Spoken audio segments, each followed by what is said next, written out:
Shalom, salam sejahtera dalam kasih Tuhan kita Yesus Kristus. Selamat jumpa di dalam ibadah online. Perenungan kita kali ini mengenai bagaimana membawa kabar baik untuk dunia bisnis. Memikirkan bagaimanakah menyampaikan kabar baik untuk dunia bisnis. Dalam Injil Matius dan Injil Lukas, dalam pasal yang sama, yaitu Injil Matius pasal 4, juga Injil Lukas pasal 4, dan ayat yang sama juga ayat 3 dan 4. Coba kita baca Injil Matius pasal 4, ayat 3 dan 4. Lalu datanglah si pencoba itu dan berkata kepadanya, "Jika engkau anak Allah, perintahkanlah supaya batu-batu ini menjadi roti." Tetapi Yesus menjawab, "Ada tertulis, manusia hidup bukan dari roti saja, tetapi dari setiap firman yang keluar dari mulut Allah."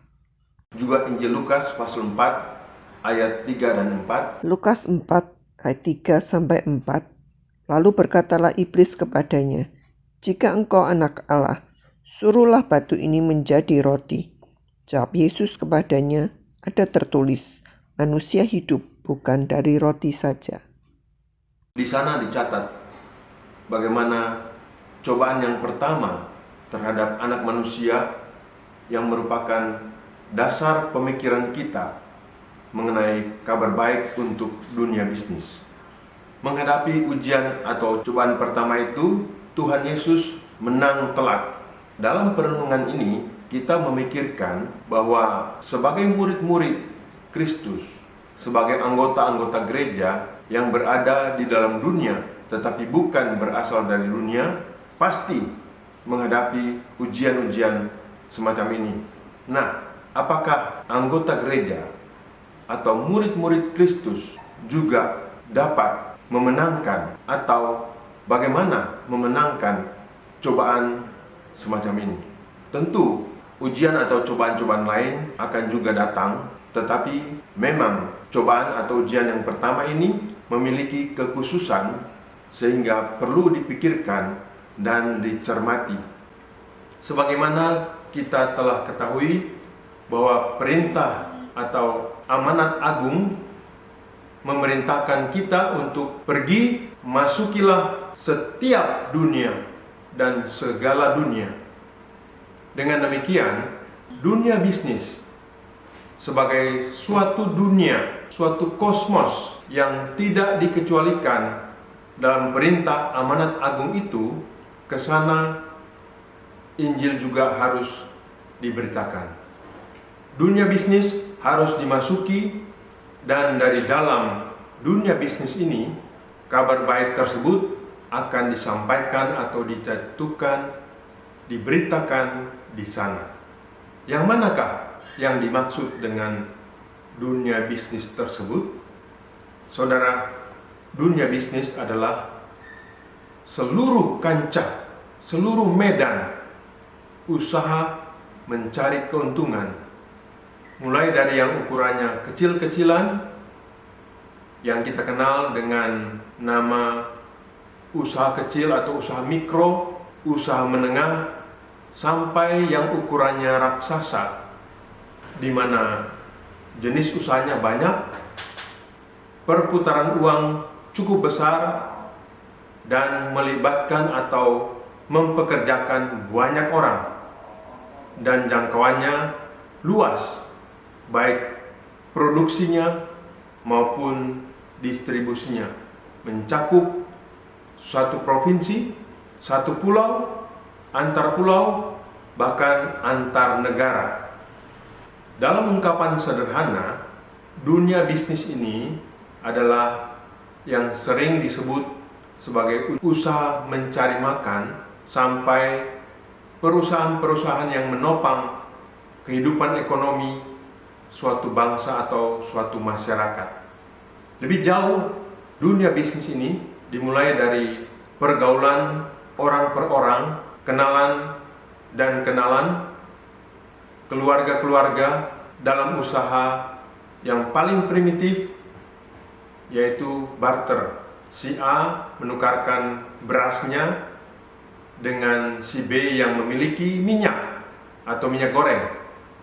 Kemudian dikembangkan sampai dengan antar bangsa, misalnya bangsa Eropa dengan penduduk di pulau-pulau Nusantara saling bertukar rempah-rempah dengan produk-produk seperti kain dan lain-lain. Dunia bisnis juga merupakan tempat atau kancah peredaran uang untuk satu porsi makanan atau sepasang sepatu sampai jumlah uang untuk membeli atau menjual hasil perkebunan seperti kelapa sawit atau hasil bumi lainnya, misalnya baja yang nilainya miliaran atau triliunan. Ini tantangan pertama yang perlu dikenal dalam memberitakan kabar baik untuk dunia yang satu ini. Suatu dunia tempat begitu banyaknya peredaran uang. Dan saudara tahu, ketika menyangkut peredaran uang yang begitu besar, dunia bisnis ini menjadi suatu medan pertempuran yang bukan saja sulit, tetapi penuh bahaya. Karena kita tahu semua, cinta akan uang adalah akar segala kejahatan. Maka, hal yang kedua di dalam membawa kabar baik untuk dunia bisnis ini yang harus diperhatikan adalah dunia yang penuh bahaya, sekaligus dunia yang oleh beberapa orang atau sebagian besar masyarakat mempunyai gambaran yang negatif atau pandangan yang agak negatif. Misalnya, makin langka orang yang mengatakan bisnis bermoral, sebab membicarakan bisnis atau pebisnis yang bermoral seperti membicarakan pengobatan yang sehat, pendidikan yang bermutu, keagamaan yang serius, dan berbagai sikap yang skeptis terhadap kalangan atau dunia bisnis ini. Suatu dunia di mana keserakahan yang kadang-kadang membawa para pebisnis melakukan hal-hal yang negatif, bahkan yang kita sebut dosa, hampir semua orang tahu dan setuju bahwa hal-hal yang dilakukan itu adalah salah. Tetapi orang akhirnya, dalam tanda kutip, menyetujuinya, sebab dunia bisnis ini seolah-olah diberi izin dan keluasan untuk melakukan hal-hal semacam itu. Nah, ini adalah tantangan berikut dalam membawa kabar baik untuk dunia bisnis ini. Bagaimana membawa kabar baik untuk dunia bisnis ini akan mencakup pebisnis dan para pebisnis, baik yang belum percaya maupun yang sudah percaya, yang adalah juga anggota-anggota gereja.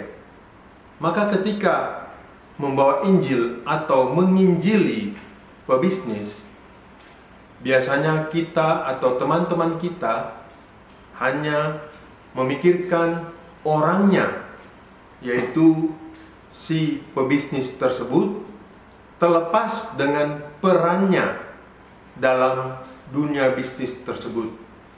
Misalnya, dia sebagai pedagang, atau dia sebagai pengusaha pabrik, atau peran-peran yang lain-lain, entah sebagai pemilik ataupun sebagai pendukung atau peserta. Juga seringkali yang dipikirkan adalah hanya orangnya si pebisnis tersebut, terlepas dari dunia bisnis di mana pebisnis tersebut bekerja atau mencari uang. Jadi sangat sering ketika menginjili pebisnis, pebisnis tersebut dilepaskan dari perannya dan dipikirkan sebagai sesuatu yang terpisah dari dunia bisnis itu sendiri. Hal-hal inilah yang menjadikan petobat-petobat baru yang mungkin menjadi sangat taat beribadah, tetapi dalam dirinya terjadi sebuah keterpecahan menjadi 2 atau 3 bagian, di mana di satu pihak dia berusaha untuk hidup kudus atau saleh, tetapi pada saat yang sama atau pada saat lain ketika dia terjun kembali ke dalam pekerjaannya, dia harus tetap melakukan praktek-praktek bisnis itu yang menjadi perannya dengan hal-hal yang melawan firman. Konsekuensi seperti itu yang terus terjadi, dan konsekuensi yang lain.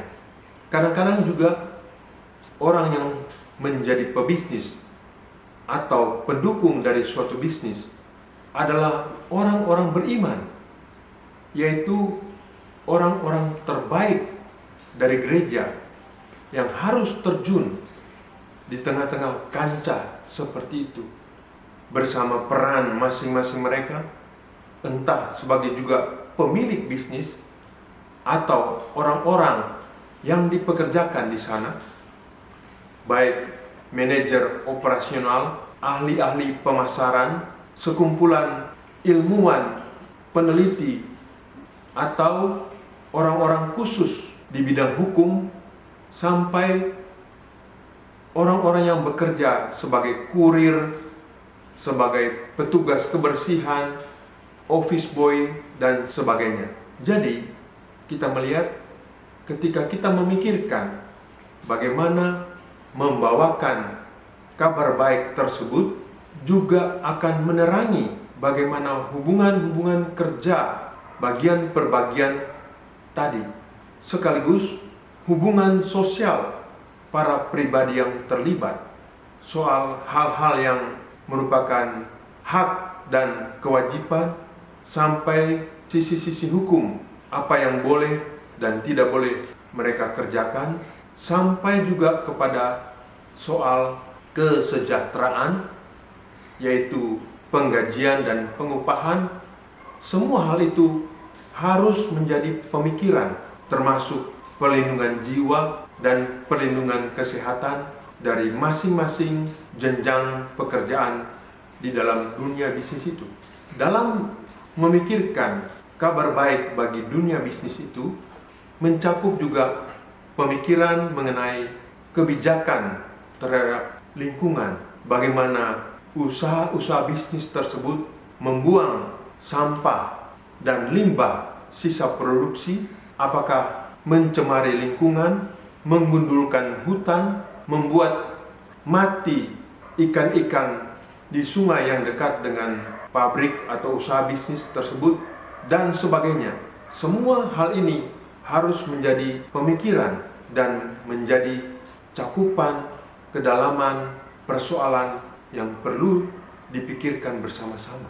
Dan selanjutnya mengenai kabar atau berita yang harus disampaikan sehingga berpengaruh ke dalam dan terhadap dunia bisnis yang dimaksud. Apakah bisnis-bisnis itu merupakan sesuatu yang mendatangkan kesejahteraan, kemakmuran, atau merupakan upaya-upaya yang menghancurkan kehidupan masyarakat itu sendiri. Yang jelas, membawa berita Injil atau membawa kabar baik semacam ini ke dalam sebuah dunia bisnis yang begitu kompleks tidak akan mungkin dibawa oleh satu orang atau dipikul oleh satu orang saja. Perlu merupakan pekerjaan dari sebuah tim yang kompak, bahkan sebuah kelompok yang terlatih mengerti bahwa berita, kabar sukacita yang harus dibawakan ke tengah-tengah dunia bisnis seperti itu bukan hanya persoalan berkhotbah, tetapi bagaimana hal-hal yang baik diterapkan dan berpengaruh bagi dunia bisnis tersebut. Menghadapi atau berada dalam kancah di mana peredaran uang sangat besar, firman Tuhan secara khusus menasihati sebab manusia termasuk murid-murid Tuhan, anggota gereja, bahkan pemimpin rohani sekalipun tidak terkecuali akan mudah sekali tergelincir di dalam kancah seperti ini. Misalnya dari yang mula-mula mencari keuntungan semata untuk memenuhi kebutuhan, sesuatu yang memang harus ditekuni, bisa berubah menjadi lahan yang merubah orang menjadi cinta uang. Sehingga seperti kata firman Tuhan, imannya mengalami karam atau tenggelam sebelum yang bersangkutan sadar atau menyadari pengaruh-pengaruh dan tarikan-tarikan dunia bisnis tersebut. Ada beberapa banyak nasihat firman Tuhan seperti Matius pasal 6 ayat 19 sampai 21. Matius 6 ayat 19 sampai 21 demikian bunyinya. Matius 6 ayat 19 sampai 21. Janganlah kamu mengumpulkan harta di bumi ngengat dan karat merusakkannya, dan pencuri membongkar serta mencurinya. Tetapi kumpulkanlah bagimu harta di sorga. Di sorga ngengat dan karat tidak merusakkannya, dan pencuri tidak membongkar serta mencurinya. Karena di mana hartamu berada, di situ juga hatimu berada. Di dalam ayat ini, firman Tuhan menasihati, jangan kita menghimpunkan harta di dunia ini. Tetapi, apakah nasihat seperti ini mempengaruhi atau menjadi bekal yang cukup untuk orang-orang yang berkecimpung di dunia bisnis itu? Begitu juga nasihat firman Tuhan dalam Lukas pasal 12 ayat 20-21. Lukas 12 ayat 20 sampai 21.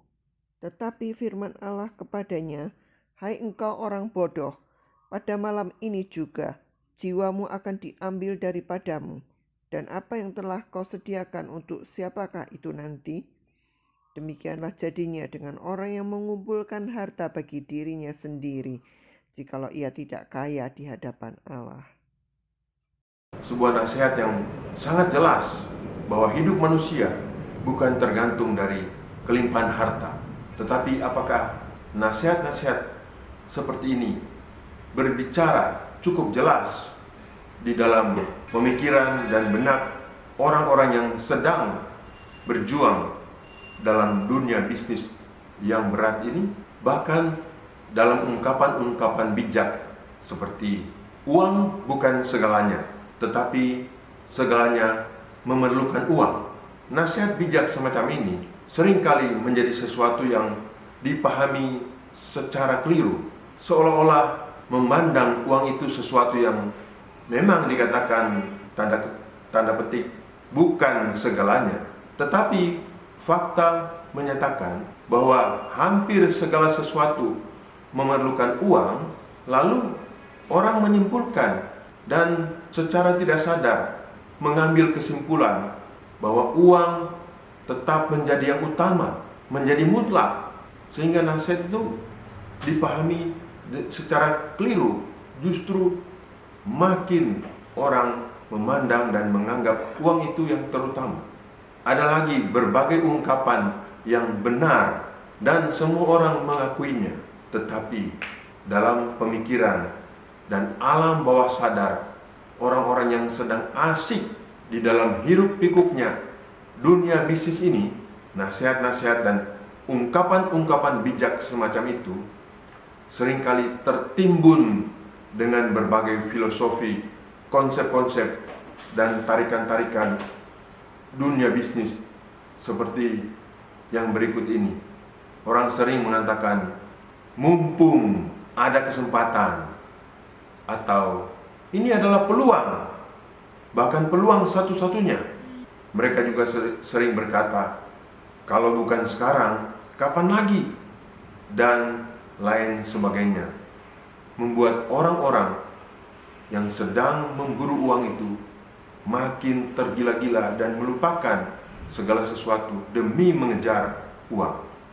Hasil dari perenungan ini diharapkan dapat menjadi nasihat untuk menjelaskan serta membimbing para pebisnis Kristen, bukan hanya agar mereka berhasil sukses di dalam mencari uang atau mencari keuntungan untuk memenuhi kebutuhannya, tetapi tetap mampu dan tetap menjadi berkat dan bukan menjadi sesuatu yang merugikan, apalagi menjadi terkutuk atau karam imannya, karena mereka menjadi lebih cinta uang, menjadi cinta mamon, lebih daripada mengasihi Tuhan dan menghargai keselamatan jiwa mereka masing-masing. Saudara, di dalam Alkitab kita menemui atau masih mendapatkan orang-orang sekaliber Ayub. Sebagai contoh, kita akan baca beberapa ayat tentang kehidupan Ayub. Ayub 1 ayat 6 sampai yang ke-7. Pada suatu hari datanglah anak-anak Allah menghadap Tuhan, dan di antara mereka datanglah juga iblis. Maka bertanyalah Tuhan kepada iblis, "Dari mana engkau?" Lalu jawab iblis kepada Tuhan, "Dari perjalanan mengelilingi dan menjelajah bumi." Lalu bertanyalah Tuhan kepada iblis, "Apakah engkau memperhatikan hambaku Ayub? Sebab tidak seorang pun di bumi seperti itu, seperti dia, yang demikian saleh dan jujur, yang takut akan Allah dan menjauhi kejahatan." Seorang yang saleh, takut akan Tuhan, tetapi lebih dari itu, ternyata ia seorang yang juga saleh. Kesalehan, kebenarannya nampak di dalam praktek hidup sebagai pengusaha yang bukannya miskin, seorang pengusaha yang kaya, limpah dengan segala harta dunia. Tetapi Alkitab mencatat di tengah-tengah keberhasilannya, dia memiliki sebuah pribadi yang sangat memperkenankan Tuhan. Bagaimana dia mempraktekkan dan memberlakukan kebenaran-kebenaran itu dalam hidup sehari-hari, luar biasa. Masihkah kita dapat menemukan orang-orang seperti Ayub itu di zaman sekarang ini? Mungkin sulit, tetapi kita harus memikirkan bagaimana pribadi-pribadi menjadi seperti Ayub-Ayub yang mampu mengalahkan segala pengaruh-pengaruh dari dunia bisnis. Di dalam Alkitab juga kita menemukan perumpamaan seorang kaya dan Lazarus. Memang data yang diceritakan tentang orang kaya tersebut hanya bermewah-mewah. Tetapi kalau ada cerita semacam ini, pasti catatan mengenai seluruh kehidupannya tidak memperkenankan Tuhan. Sehingga sesudah hidup di dunia ini, dia harus menerima kenyataan bahwa sesudah hidup ini dia menderita karena dia telah menjalankan kehidupan yang menghancurkan imannya. Dia seorang yang berkata kepada Abraham, "Bapakku," dan Abraham menyebut dia, "Hai anakku." Hal ini mengingatkan kita bahwa pribadi-pribadi seperti itu adalah orang-orang yang sudah pernah percaya kepada Tuhan, menjadi anak-anak Abraham, tetapi endingnya dia harus masuk dalam siksaan yang kekal. Kalau kita membaca kitab Amsal pasal yang ketiga ayat yang 19, jelas di sana mengatakan demikian. Amsal 3 ayat 19. Amsal 3 ayat yang ke-19. Dengan hikmat Tuhan telah meletakkan dasar bumi dengan pengertian ditetapkannya langit. Tuhan sendiri menciptakan semesta ini, dikatakan Dia menciptakannya dengan hikmat dan dengan pengertian. Hal ini mengingatkan bahwa Tuhan memiliki hikmat, pengertian yang cukup yang akan dikucurkannya bagi orang-orang yang bersandar dan mengandalkan Dia, seperti kata Amsal 3 ayat 5 dan 6. Amsal 3 ayat 5-6.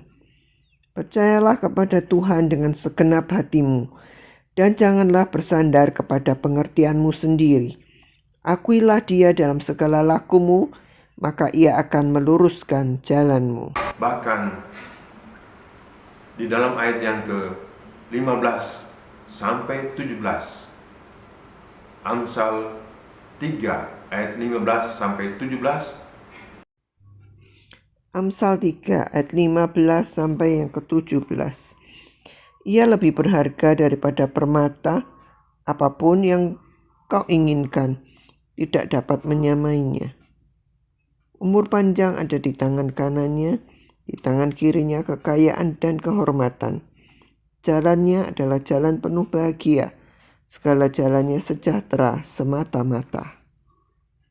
di dalam ayat-ayat ini jelas dikatakan bahwa jalannya penuh dengan kebahagiaan.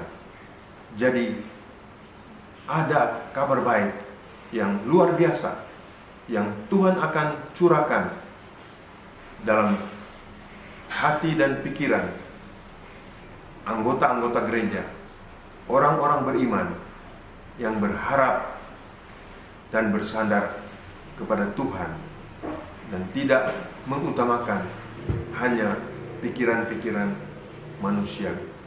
Setelah kita membahas dan menyimpulkan kejamnya atau bagaimana dunia bisnis itu, paling tidak kita dapat menyimpulkan beberapa hal.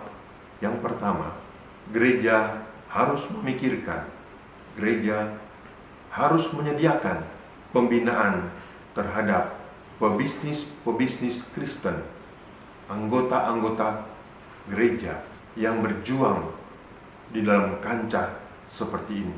Yang kedua, gereja harus memikirkan bagaimana bersinergi gereja yang satu dengan gereja yang lain untuk menolong secara bersama-sama. Sebab anggota-anggota gereja yang berjuang dalam dunia bisnis ini, kadang-kadang mereka punya jeritan hati atau mengalami kesulitan karena sedemikian ketatnya persaingan, sehingga kalau mereka tidak melakukan beberapa hal yang merupakan pelanggaran tersebut, mereka akan dilindas dan tidak akan mendapatkan keuntungan. Jadi perlu secara bersama-sama, dan orang-orang Kristen, murid-murid Tuhan, anggota-anggota gereja sama-sama bisa berkumpul atau bisa mempunyai teman-teman yang bersama-sama menghadapi cara-cara, sistem-sistem yang mengepung mereka dalam kehidupan di dunia bisnis ini. Selanjutnya, kabar baik yang harus disampaikan kepada dunia bisnis ini jelas tidak mungkin dipikul atau diemban oleh satu orang atau orang per orang, tetapi perlu merupakan sinergi, bahkan sinergi dari kelompok-kelompok orang yang percaya kepada Tuhan. Dan satu hal yang pasti, kabar baik yang dari Tuhan, berita Injil yang oleh Tuhan diperintahkan untuk disampaikan kepada semua dunia, bahkan tiap dunia. Kita mengenal bahwa berita ini juga perlu disampaikan kepada kalangan pebisnis di tengah-tengah peran-peran mereka dalam dunia bisnis itu. Mari kita berdoa. Tuhan, terima kasih untuk kesempatan bersama-sama memikirkan bagaimana Tuhan menyediakan kabar baik untuk dunia bisnis ini.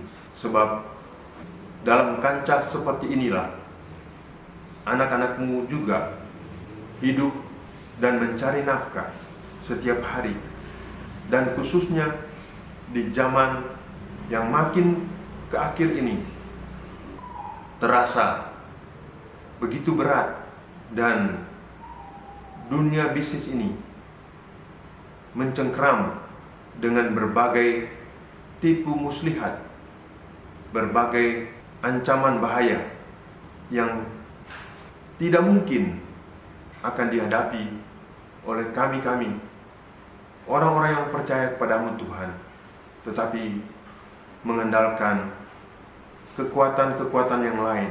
Kami semua membutuhkan pertolongan-Mu Tuhan. Kami membutuhkan hikmat-Mu Tuhan untuk bagaimana kami bersama-sama dapat menghadapi kesulitan, bahkan bahaya yang terdapat di dalam dunia bisnis ini Tuhan. Sehingga bersama Engkau, dan kami percaya dengan hikmat yang daripada-Mu, kami semua akan berhasil meraih kemenangan demi kemenangan dan mengalami Injil, yaitu kuasa Tuhan yang menyelamatkan kami semua. Maka dengan yakin kami memikirkan dan kami bersukacita karena kami akan mendapatkan kemenangan, keselamatan, meskipun harus menghadapi dunia bisnis hari-hari ini, bahkan dalam masa-masa akhir zaman ini Tuhan. Terima kasih Tuhan, terima kasih buat nasihat firman-Mu, terima kasih buat kesempatan memikirkan bagaimana anak-anak-Mu, bagaimana orang-orang percaya, bagaimana anggota-anggota gereja dapat melanjutkan kehidupan dan perjuangannya di tengah-tengah dunia bisnis yang berat ini Tuhan. Terima kasih Tuhan, dalam nama Tuhan Yesus kami panjatkan doa kami. Haleluya. Amin.